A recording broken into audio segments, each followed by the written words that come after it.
Hey, it's Tim, Pickup Truck Plus SUV Talk, and in this video I'm continuing a series of videos I'm doing comparing diesel to hybrid. Now, in this case, I have a Chevy Silverado 3-liter inline 6 diesel, and I have what I bought was a 2021 F-150 Power Boost. I bought it for the channel for this year. I'm a journalist. I'm going to do research on it for the year. I'm going to sell it, and so I really want to know what the hybrid is like for Ford's first time doing a full-size F-150 with a hybrid. They've done hybrids in the past. They've been around for years. This is not new there. We have the new power on board, the generator slash inverter in the back with 7.2 kilowatts of power, and I have a new electric drive as far as hybrid works. It says electric drive mode driving only, which is just different for trucks, something unique. So in this video, like I said, I'm going to show you the mile per gallon differences. A couple points to clarify a little bit. There's been some questions about, what's the overall cost of ownership of the diesel? Yes, there are times where diesel maintenance costs more. I have done some research on the Chevy Silverado, and it doesn't seem like the maintenance is too much more. The oil isn't that much more usage in that. But typically diesel just runs a little bit more to buy. The DEF fluid you got to add to it, and sometimes the diesel costs on fuel have really fluctuated the last couple of years. So definitely keep that in mind as you're shopping. So I'm going to stop blabbering. I'm going to get these videos that I shot yesterday when the weather wasn't that bad, and early morning drive, and I'll kind of talk to you about the fuel economy, the performance, and how these trucks are different.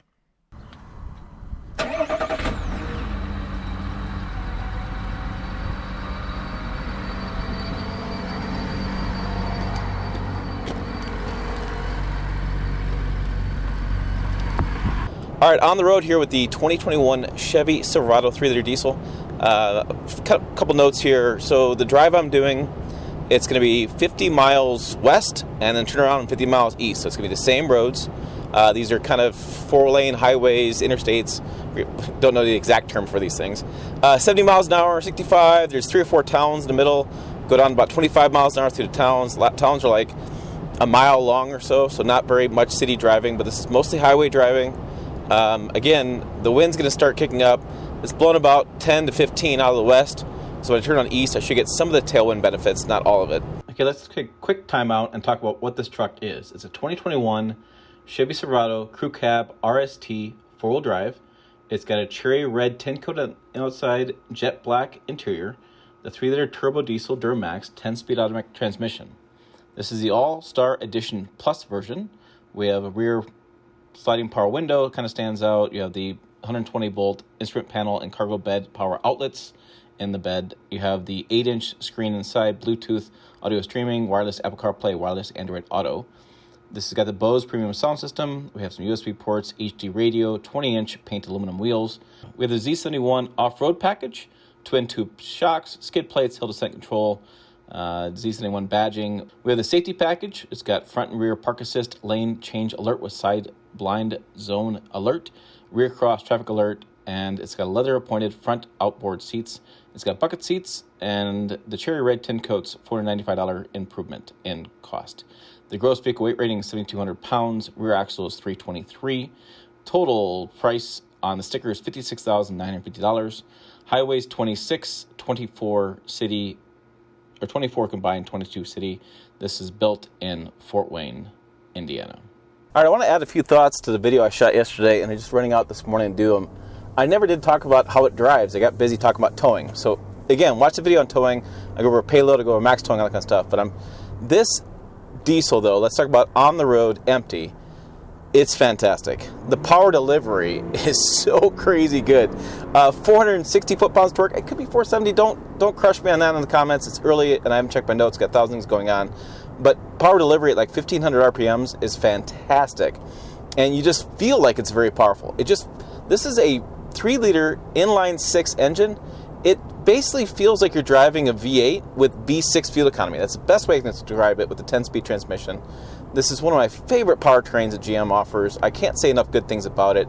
Fuel economy, performance, it's just a boss. It is just crazy how impressive this thing is. And cuts right through the wind, doesn't care what it's towing, doesn't care what's going on, it's going to go right through it. It's a truck that feels stiff, it feels strong. I can tell you this versus the F-150. The F-150 drives more like a sedan. This drives very much like a truck. I can feel like the tires are heavier than the Pirellis I have that I did a video on.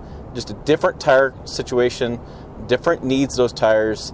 This feels like it's just man, it's, like I said, a very impressive powertrain. I always enjoy driving this. I'm going to flip back to the house real fast. Just want to add some notes to this. But I really enjoy driving this truck. It's a fantastic drive. You get the fuel economy, you get the towing. You'll see in this video as it plays, you'll see the final towing fuel economy results. And I've always done really well driving this. I've driven it cross country, or not cross country, but I've driven it to Missouri. I've towed with it in the mountains, Idaho. Really enjoy it. The knocks on this truck and the reasons why it just holds me off on just completely loving on it is really about the interior. It's just an older looking interior these days. Did not hold up well as far as dating it. It became very dated quickly. I don't feel like I have the room in this truck that I do in my F-150. I feel like it's not as much space inside as that truck. I don't feel like I have enough the same kind of cargo kind of setup. And so as far as storage in the truck, I mean, those are the main differences. I think if you were to take this versus the F-150 and drive them back to back, it's pretty clear they're just different trucks. This drives like a truck. I really love that feature about it. I love driving trucks, no problem there. That F-150 drives more like a sedan, which is pro and con. Long road trips, fantastic. And for my wife driving that truck, she had no problem driving that truck at all with all the adjustability, and you'll see in this video. So I just wanted to talk to you a few things about the driving characteristics of this diesel and this Silverado diesel. Is that, again, to me, this is like 16 times more powerful than the 5.3 liter. This is like similar to the power you get at a 6.2 liter, but again, you get that V6 fuel economy. This is just, again, a very fantastic engine, and I always enjoy driving this truck. They've done it engineering-wise on this truck. I think it's done really well. Yes, there's a belt issue. We'll talk more about that. But I think overall, this is a well-engineered truck. Again, it's just aesthetics. I thought I'd show you, this is typical driving, typical Wyoming here in the morning. And there are the gauges doing about 70 miles an hour. And you can see I'm right about 1,500 RPM, so I'm right in that sweet spot for torque, using the max of it. So everything's going pretty well. Averages, was it 23.6? Gone about 43 miles, so I got 7 miles to go, and I'll turn around and head back to town, and we'll hand calculate the final results. I get a diesel.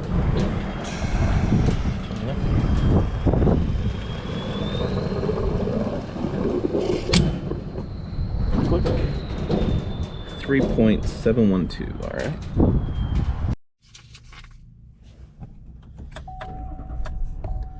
Okay, let's see what we get for fuel economy here. So I went 101.3 miles. The computer says 26.8.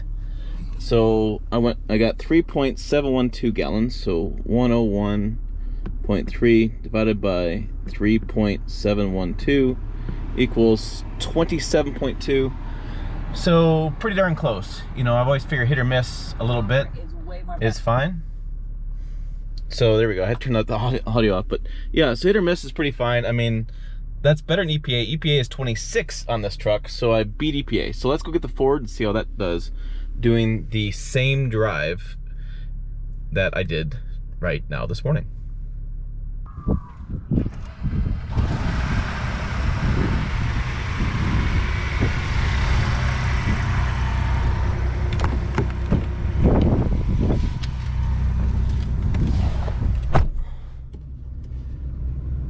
All right, climbing in the 2021 Ford F-150 with the power boost. First thing first, immediately clear how much better these seats are. I don't know what it is about Chevy seats, but it feels like a board in the back, and my butt hurts. And I've driven that truck on a road trip. I've towed with it.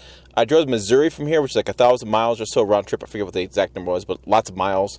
I've driven my brother's truck. We've gone to Trail Boss, went hunting with it in Wyoming for several days. I mean, spent a lot of time in Chevy trucks, and I just cannot get the seat comfort, which just boggles my mind because that's such an important part of the vehicle. Most time you sit right here in the driver's seat. It matters more than the exterior. It matters more than the powertrain. It matters more than the diesel. It matters more about the bed length, the cab size, the room. How much your butt feels and how good your butt feels makes a huge difference. Could just be me, but that's what I think. And the other thing that's interesting to point out is how adjustable this seat is. So I have cloth. You may notice that in the Chevy, there's leather. And some people like leather and cloth. I personally like cloth better than leather in my area because cold mornings, hot summers, that kind of stuff. But I have a 12-way power adjustable seat. I have lumbar. I also have, the biggest things for me is that the steering wheel tilt and telescopes, same as a Chevy. I'm talking all these features I was saying. The differences are I have power adjustable pedals in this, and I have adjustable seat belt in this forward as well. So this driver's position, I can make it any way I want. Customizable for any length, size of person you are, whether you have long legs, you have short legs, long torso, short torso. If you're a short person, if you and your wife are different heights, it doesn't matter. My wife felt like she drove a sedan when she got in this vehicle. When we drove it back, she got it fit to her specifically for her size, and she felt like she was actually a better seating position than her CX-5. And like I said, she felt like it drove like a sedan because it drives so smooth. So she was very comfortable driving it, and I'm very comfortable driving it too. So I think there's some benefits there. Very quickly about the comfort. It's crazy. It's an absurd thing. All right, so you may have noticed last night, like I said, when I brought it back, we filled it up. It says 1.7 miles on the trip, so I think that's pretty accurate to what it was on that drive. And so we're going to go do the same drive, and we'll see what the fuel economy numbers are on this hybrid. Now, it is 43 degrees. It's warmed up about 12 degrees, but the wind is going to start kicking up. So I'm going to try to get westbound as fast as I can. It's supposed to hit about noon, and it's 9:49. So I should be able to get there and come back, and it should be pretty accurate numbers. Well, the best I can this time of year. We get a lot of wind in this part of the country. Okay, a little update from the road. We're doing 70 miles an hour. You can see the tack. See, we have some electric driving through these towns, like good electric mode only. Kind of coast through the towns, and there's our fuel economy from the update from the road. Good old Wyoming still. A couple points is that I have adaptive cruise set up, so I can kind of press the button. It says distance between the vehicle in front of me. It's nice. I like this feature, driving these long distances. I also have lane departure, which I can turn on right here. And it's lane keeping assist, and it will it'll keep me in the lane. So if I tend to veer over here, it doesn't let me. So I basically can drive like this because I have lane keep assist and I have adaptive cruise. Is it fully self-driving? No. Is it sort of autonomous driving? Semi, we would call that. They're just safety features, driver safety features, but some people get them confused with autonomous driving. But that is the update from the road. We'll get back to town, 100 miles or so, and we'll fill it up. Okay, let's talk about what this Ford is. It's a 2021 F-150 four-wheel drive Super Crew. It's got the 3.5 liter EcoBoost B6 mated to a battery, so it's a power boost hybrid. It's got a hybrid electric 10-speed automatic transmission. The exterior is antimatter blue. Interior is dark slate cloth. They're heated seats as well. This is an XLT 302A high package. This allows for the bigger 12-inch screen, zone lighting, among other features like remote start system, things like that. I do have side mirror spotlights for that zone lighting, which I'll show you in a different video. I do have the chrome package on this as well. It's got the Ford Copilot 360 Assist 2.0, which gives you adaptive cruise, lane keep assist. We'll talk about that. I have a twin panel moonroof, the power sliding rear window. I have the Pro Power on board, 7.2 kilowatt plugs in the back. I have the Max Trailer tow package. I have a B&O sound system, the power adjustable pedals, and the 20-inch chrome-like PVD wheels. Now, the total base price for this, or total price after all the stuff was included, was $61,485. I did get this in Michigan. It was out the door at $54,000. So that's the pricing of these trucks is pretty comparable depending on what incentives you get. All right, 87 octane. Wind starting to blow. All right, 4.523.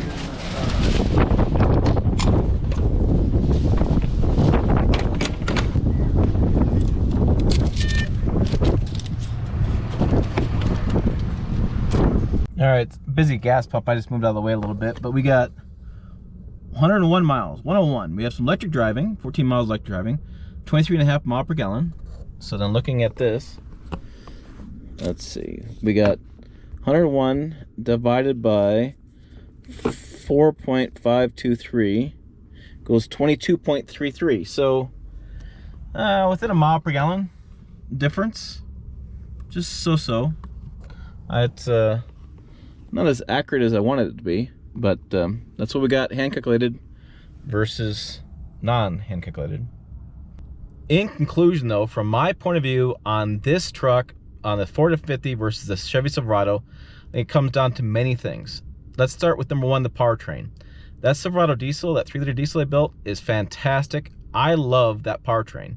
If I was towing quite a bit and if I was just driving quite a bit, that's the powertrain I would go with. I just think it's great power delivery. I think it's a smooth ride. It's just got tons of power when you're towing, and it's got really good fuel economy. So with the price point now dropped from like $3,000 down to $995, it's hard to beat the value of that Silverado diesel. Huge fan of that. However, with the Ford, I like these features. I like these seats better. They're more comfortable. I like the zone lighting. I like the generator in the bed. I think those features are fantastic. Also, like I'm sitting here idling, electric power only, engine's off. I still got heat. I still got cooling. I don't care about auto start stop like the diesel had, where it turns off at stop signs. I'm sitting right here in comfort. I like that feature a lot. I like the adjustability of the pedals, adjustability of the seat. I like this truck as it rides a little bit better as well. So it's really mixed for me. I would take this truck for the amount of towing I'm doing and for the features I have, the zone lighting, the generator. I think those are game changers. I would take this truck over the Silverado. But when the Silverado gets redone interior and they redo some things and I ended up working on some stuff, we're gonna have to revisit this. This is an ongoing competition. It's great for you, the consumer. And so now you can sit down and say, all right, well, geez, the diesel is gonna be great, but you know, I just at the gas pump, just think about this too. Diesel gas pumps are usually a little bit dirtier than straight gasoline pumps. The handles are dirtier. You got to deal with DEF. You got to deal with the diesel particulate filter to get changed out. You have regen cycles. Gasoline, a little bit easier, right? Gas pumps are always where you find them everywhere. Just don't have to hunt for diesel stations. Don't worry about, like I've done this, pull up to a gas station and it's a diesel pump for the semi truck that nozzle doesn't fit into the half-ton truck. There's just some back and forth there. But again, I like that powertrain better. So I'm sorry I don't give you a straight answer because I can't. I like both trucks. It really comes down to your personal needs, the deal you're gonna find, the dealership offering to get, and what you think about the interior, and what is ideal for you and your situation.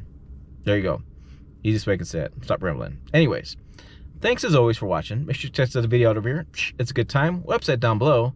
As always, I'll see you down the road.